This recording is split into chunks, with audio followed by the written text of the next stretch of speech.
Okay, good afternoon, everyone. Medyo bedroom voice ako. Sorry. So my talk will be about the state of AI in the Philippines. I think intuitively we all know, you might all know what I'm about to talk about. But let me be the first to say, it's actually a mixed bag as far as AI is concerned. Can we have a show of hands? How many here think the Philippines is leading in AI? We're ahead. So clap. How many think we're lagging in AI? Okay. How many want some free food? All. Sabi na nga ba. So actually, there's no right or wrong answer because if you listen to the surveys like Descartes and Oxford, we're really lagging. So Oxford said I think we dropped, we're now 82nd after out of 100 countries in terms of readiness. And then Descartes Institute also puts us way below. And they cite reasons like lack of infrastructure, our education sector, and stuff we all know already. But I wonder if you were aware that another set of surveys paints a very different picture. In terms of the job market, there's a growing demand for people with AI skills, specifically generative AI. The most surprising statistic was Electronic Hub. I don't know if you know this, no? They ran an extraction from Google search, and apparently we're number one in the world in terms of search for AI per capita. Of course, I'm wondering, baka mga estudyante lang to looking to cheat on their essays and quizzes.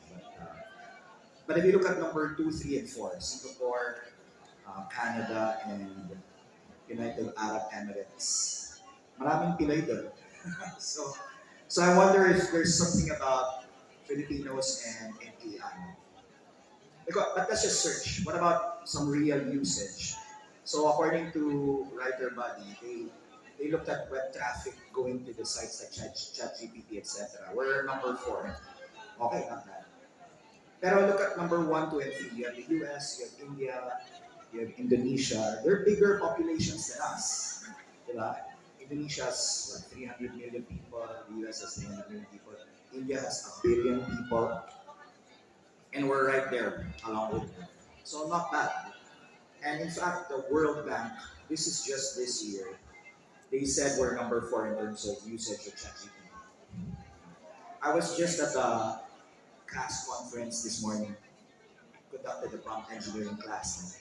And one of the speakers, J. Mark Tordesillas, is a freelance journalist. He did a Google search graph analysis. I wish I could have gotten the chart. And it showed that ChatGPT search ebbs and flows in the Philippines depending on kung may pasok o wala.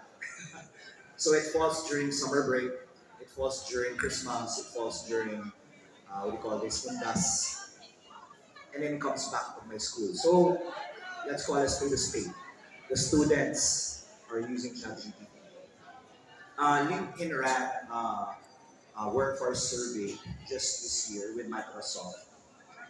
And it was a surprisingly pleasant statistic. 86% now of our knowledge workers are using some form of AI. The global average is 75%. So these are people on LinkedIn, so just take that with some salt. No? But it's still refreshing to hear that we're kind of out there. No? So it's kind of a mixed bag. You have some group of experts saying we're really bad, and then another group of experts saying we're not doing too bad. So I actually wrote about this earlier this year. There's really two kinds of surveys. And I don't know what do you think explains that? Kasi either one of them is wrong, both of them are wrong, or there's something else going on. Now, as far as the schools are concerned, there are some press releases that, especially UP, of course, that schools are adopting AI. Uh, I have to take this with a grain of salt. Because outside of this press release, I've been meeting a lot of schools, and I have to tell you, the standard in Philippine schools nowadays is to ban ChatGPT sa club.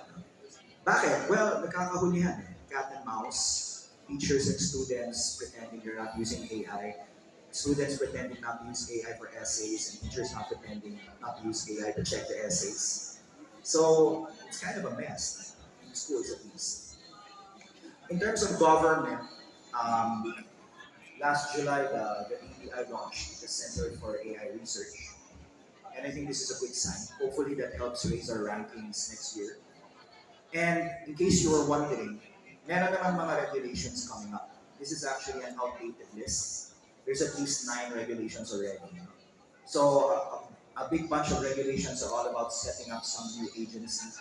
Like yung pinaka-matulog ngayon is kay Congressman Barbers. He wants to set up an AI development agency, parang NETA, but for AI.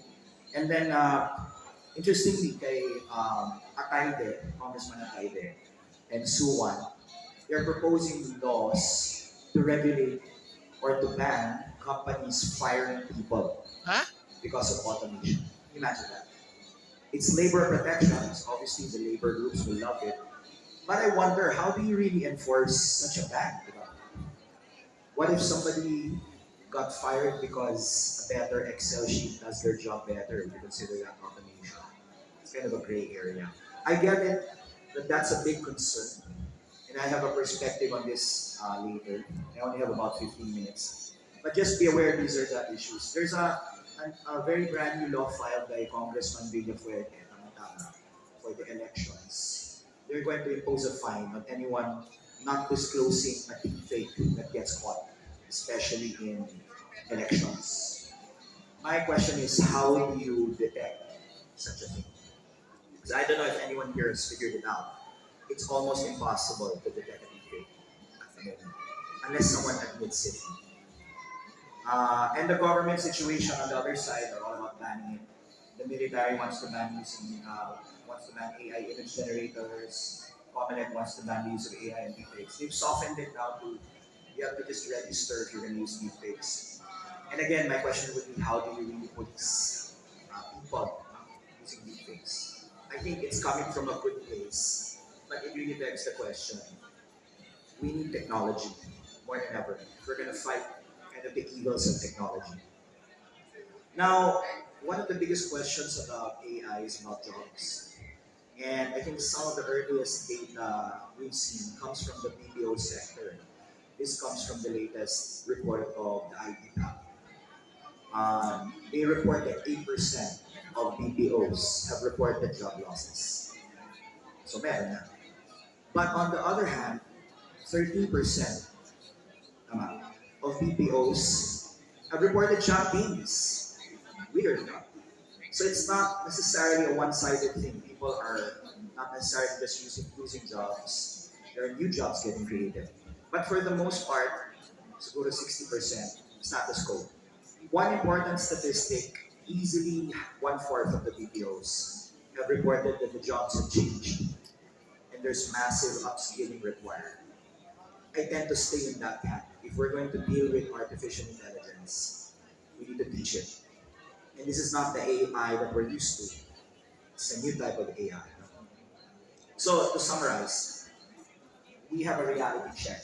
I feel that we're a little too chill as a country when it comes to AI. And it's funny, the way I reconcile the conflicting surveys, I think at an individual level, mataas. Like I'm sure everyone in this audience, you're using some form of AI. It's the institutional adoption that struggles. And bakit? The usual suspects, data privacy, security, everyone is in a mad rush to deploy some sort of custom AI into their company. It's not easy to deploy. I don't know if anyone has attempted here, downloading a model from Hugging Face, deploying it in your cloud, or deploying it on your local machine. It is not as easy as it sounds. And it's also not cheap. So if you guys are complaining about the $20 a month subscription of ChatGPT, try doing it manually on AWS. And let's see how much per month yung magiging cloud bill nyo. Just try it. There's still a lot of resistance to AI and fears. And I gotta wonder, it's been 2 years almost since ChatGPT made a debut. Why are we still kind of in this limbo?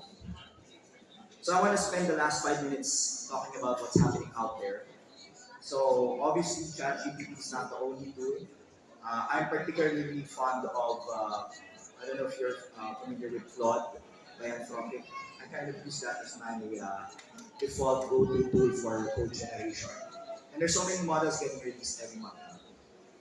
And in terms of image generation, there's also a whole lot of tools. My personal favorite is still Midjourney, but there are open source tools for not just image, but video generation now, audio generation, voice generation, you name it. That's the thing. I don't know if you're familiar with the website called There's an AI for that. I monitor it regularly. The first time I used it was last year. There were about 3,000 AI tools. Now there's more than 20,000, less than a year later. And like, 3 months ago in NashCon, I gave this same speech. It was only 13,000.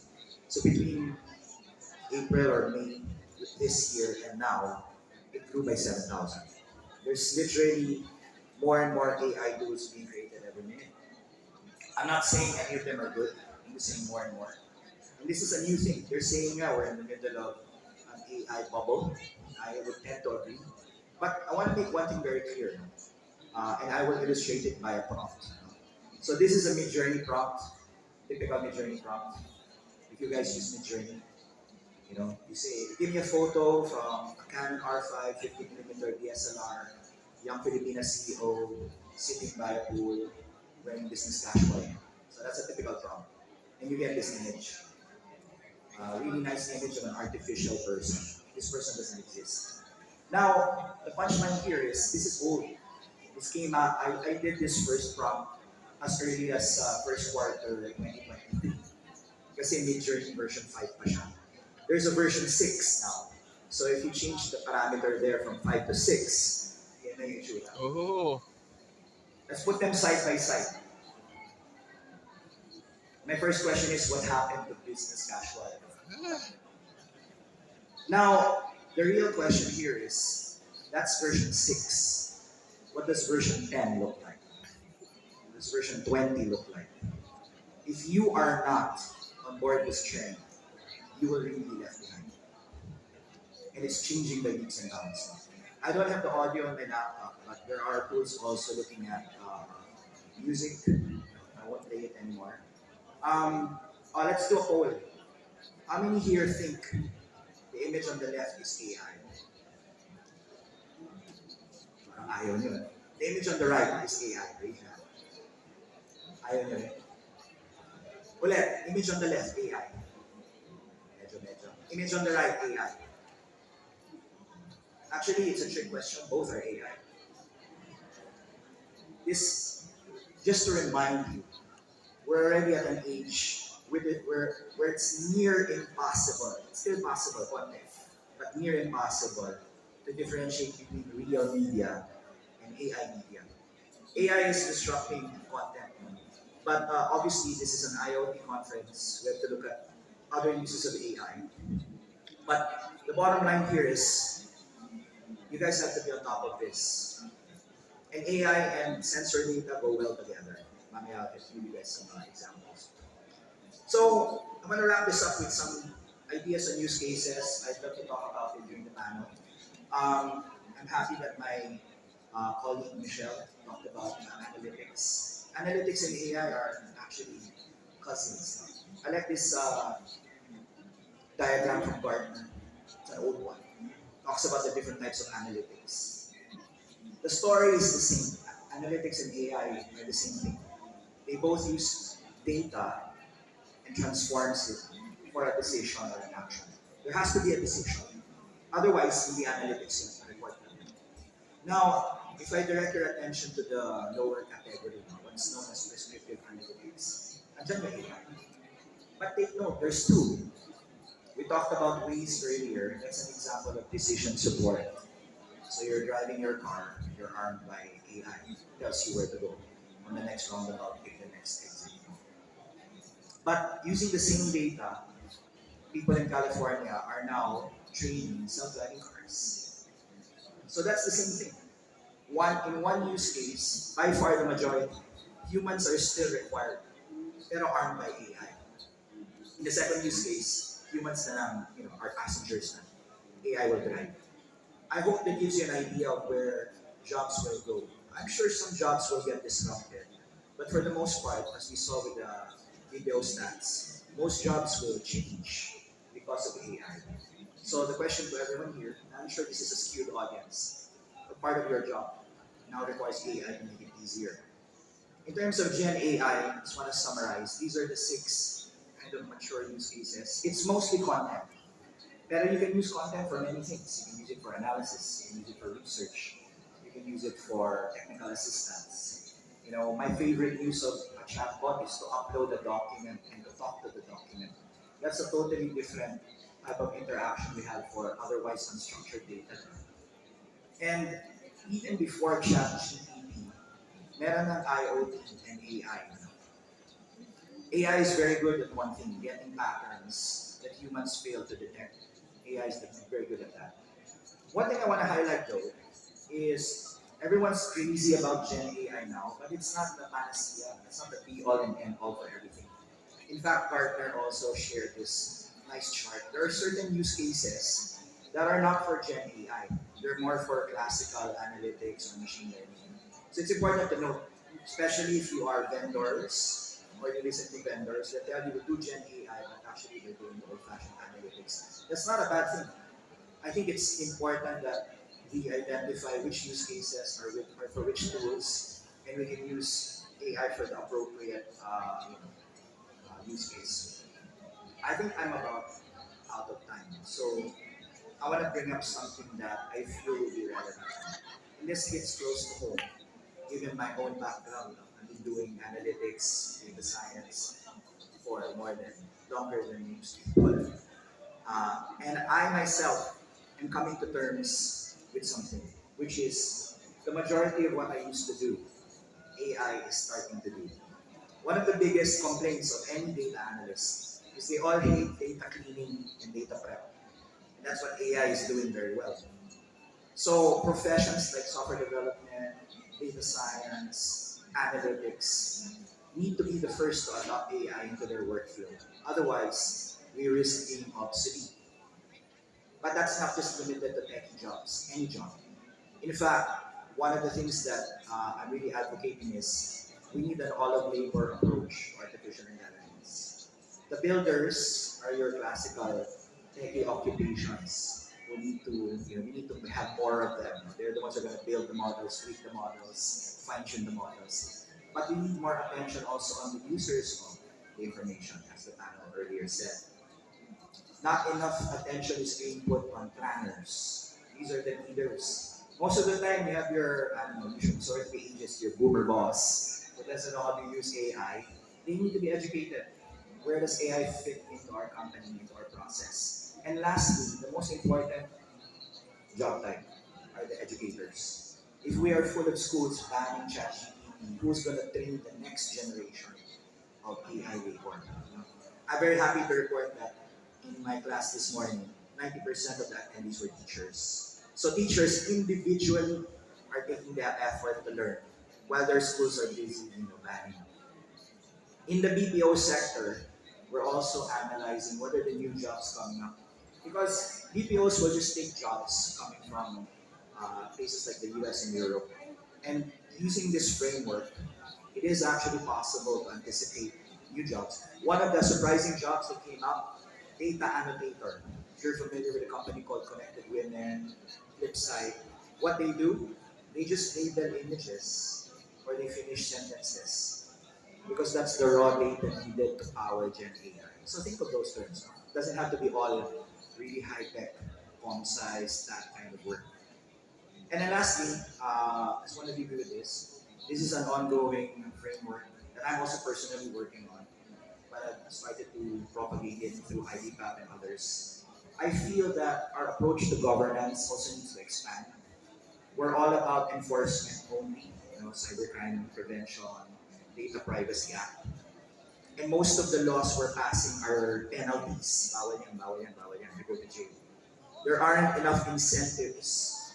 There aren't enough ways of encouraging people to pursue this. Just to give you an example, in Dubai, as early as March this year, they said we're going to train 1 million prompt engineers in Dubai. Finland was even earlier than that. In 2019, they said we will train 1% of our population in artificial intelligence. In Malaysia, they said we're going to train 30,000 engineers because we want to take advantage of the demand for GPUs and chips. So these are signs that it is possible for government to take a strong step. The last time I remember something like this happening was in through the efforts of the AAP, we launched something called Project Spark, and that was a project to train 30,000 data professionals. We actually exceeded the target, 40,000 people enrolled, 12,000 finished. Pero what's 40,000 amongst 100 million Filipinos? That's barely anything, right? So I feel that we need to invest not just in enforcement, but in education, infrastructure. We need data centers. These GPUs are not easy to handle. You can't just be a parang crypto mining na you install it on your desktop and let it run. You really need strong hardware infrastructure. We have the smallest data center footprint in Southeast Asia. How are we going to compete? In Vietnam, they're doing something called sovereign AI. What does that mean? It's Vietnamese trained large language models so that they are no longer dependent on OpenAI, on Llama, on Meta. Diba? We need to be going in that direction. I'm still hopeful we will. So I think with that, I want to end my talk here. Thank you very much for having me. Please follow me on any social media. I'd love to connect with you. And just to share my own personal advocacy, I think it's possible to have 1 million AI practitioners. Just do it one person at a time. So I had 60 people this morning. I've been training generative AI for a year now. As I stand today, I've trained already almost 2,500 people. It's a drop in the bucket. But what if everyone we train another set of people who trains another set of people? I think if we all work together as a whole of nation approach, we can come back. Remember, we're number one in the world in terms of interest. Kulang na lang yung skills. Thank you very much.